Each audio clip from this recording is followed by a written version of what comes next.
Mr.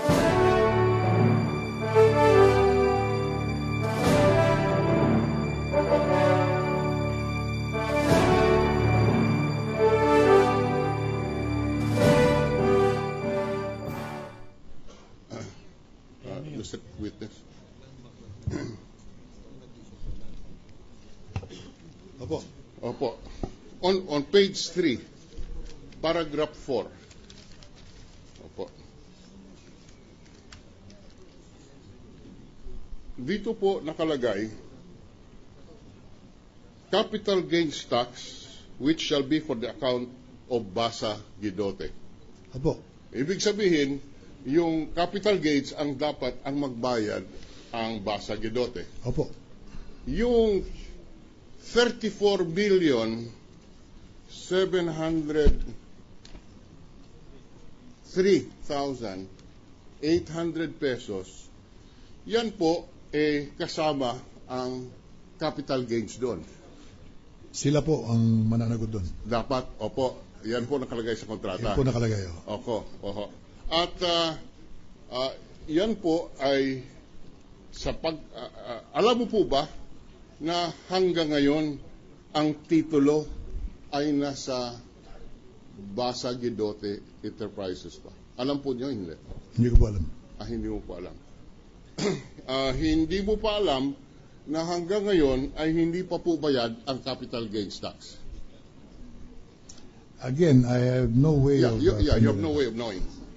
You have no way of knowing that up to now, the title is still in the name of Basa Guidote, and the reason is the capital gains tax have not been paid. You would not know that. I wouldn't know that. Yeah. And also, the value-added tax, you wouldn't know that it has been paid. It has not been paid, I'm sorry. You wouldn't know that. Now, Mr. Witness, you earlier cited the notice out noong Commission on Audit, kulang po sa bentahan. Specifically, yung sinasabi recommendation of the appraisal committee as to the reasonableness of the price was not submitted. Pwede ho bang every year, at the end of the year, the Commission on Audit are given, and it is the local deficiencies are in transaction, the notice of the mayor, the assessor, accountant, the treasurer, secretary, legal officer are called. And as a regular rule, as soon as the submitted documents are given in, the notice of suspension is lifted.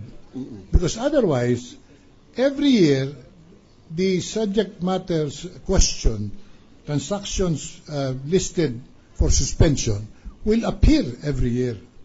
At kami po ino-audit ng National COA at the end of each year. And all of this should normally appear.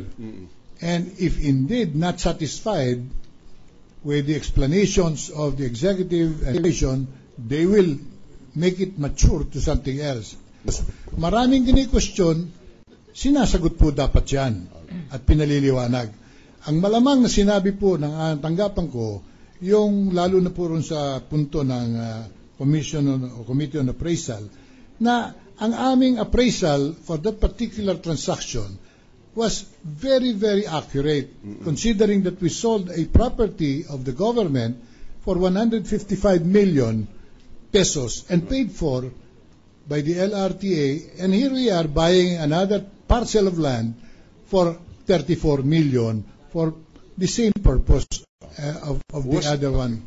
So, was that recommendation in writing? The gentleman from Iloilo has 1 minute to insist. Yes. Was that recommendation in writing? 2004, it would have been me, and I would have instructed to give more attention to that particular item. Because I have information that up to this point, there is no appraisal, there is no recommendation on the reasonableness of the price, for which reason the transaction, the finding may have ripened into a notice of dissolution. But in any case, yes, Mr. President, I will not stop at this point because I believe that through the answers of the witness, there was some degree of lack of due diligence and extraordinary diligence in handling funds for the people of Manila. Thank you, Mr. President. All right. No, if Your Honor, please. Counsel for the proceedings. If Your Honor, please. Yes. May I have even only 1 minute, Your Honor? You Now, have 2 minutes.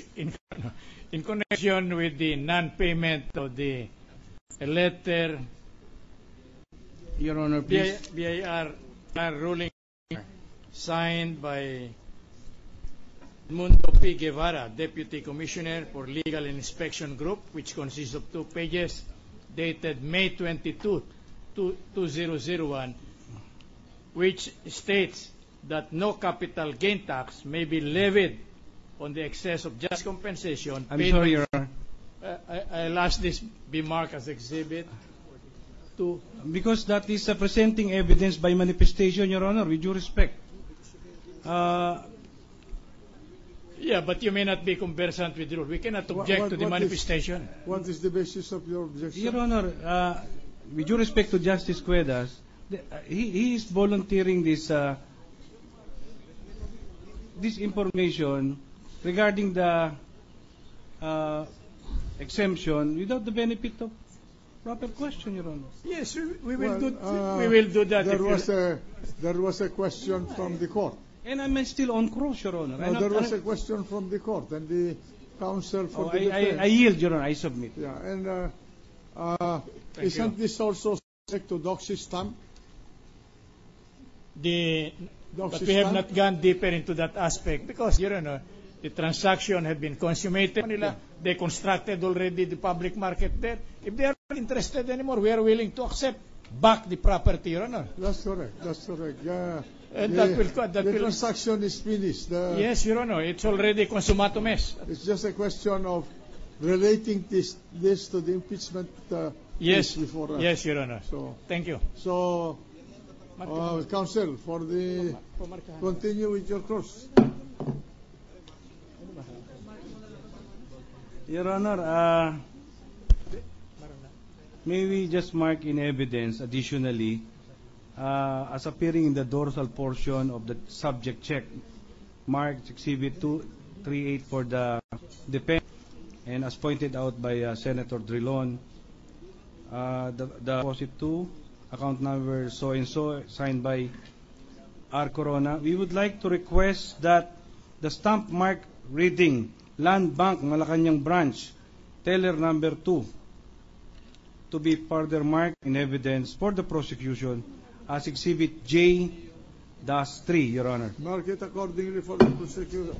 Your Honor, much as we want to proceed, but as we have earlier manifested, because of the other documents presented through our good mayor, we have to examine them first, and we need time to study. So we will have to ask for continuance, Your Honor. Of your cross? Of the cross, Your Honor. What's the pleasure of the defense? We submit to the discretion of the Honorable Court, Your Honor. Granted. Thank you very much. In the meantime, and we will notify him for... May we be informed what those documents are so that we can make them available. We can even have them Xerox copied and furnish them with copies thereof. The prosecution is we will state for the record the documents that you want to... Yeah. We are willing to furnish them. Have and examine for we have even observed that in the other documents,